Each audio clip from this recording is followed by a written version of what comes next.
What is micro penis? നിങ്ങളുടെ കുട്ടികളുടെ ലിംഗത്തിൻ്റെ വലിപ്പം കുറവാണോ? നിങ്ങൾക്ക് തോന്നുകയാണ് കുട്ടികളെ കാണുന്ന സമയത്ത് അവരുടെ ലിംഗത്തിൻ്റെ വലിപ്പം കുറവാണോ എന്നുണ്ടെങ്കിൽ നിങ്ങൾ എത്രയും പെട്ടെന്ന് എസ്റ്റിമേറ്റ് അത് അളവ് നോക്കണം.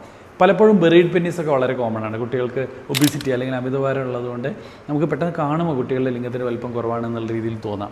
അല്ലാത്ത വട്ടം നമ്മളെടുത്ത് കുട്ടികളുടെ ഇത് നോക്കുക ചെയ്യുക, കുട്ടികളുടെ ലിംഗത്തിൻ്റെ വലിപ്പം അളന്ന് നോക്കും. അതായത് പിബിക് ബോൺ എന്ന് പറയും, അവിടെയുള്ളൊരു ബോണിൽ നിന്ന് എത്രത്തോളം വലിപ്പം ലിംഗത്തിനെ സ്ട്രെച്ച് ചെയ്ത് കഴിഞ്ഞാൽ ഉണ്ട് എന്നുള്ള രീതിയിൽ നോക്കും.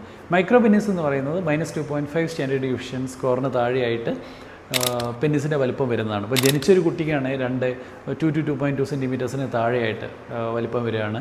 മുതിർന്ന ഒരാൾ പ്യൂബർട്ടി എത്തിയൊരു കുട്ടിയെ സംബന്ധിച്ചിടത്തോളം 9 സെൻറ്റിമീറ്റർ താഴെ വരികയാണ്. അതിൻ്റെ ഇടയിലൊക്കെ ഓരോ കട്ട് ഓഫ്സ് ഉണ്ട്. അതിന് താഴെയാണ് വലിപ്പമെങ്കിൽ മൈക്രോ പെന്നീസാണ്. മൈക്രോ പെന്നീസ് കുട്ടികൾക്ക് വരുന്നത് ഹൈപ്പോഗോണാഡിസം, അതായത് സെക്സ് ഹോർമോണിൻ്റെ കുറവ് കൊണ്ടാണ്, അല്ലെങ്കിൽ സെക്സ് ഹോർമോൺ ആക്സിസിൽ എന്തെങ്കിലും പ്രയാസം ഉള്ളത് കൊണ്ടാണ്.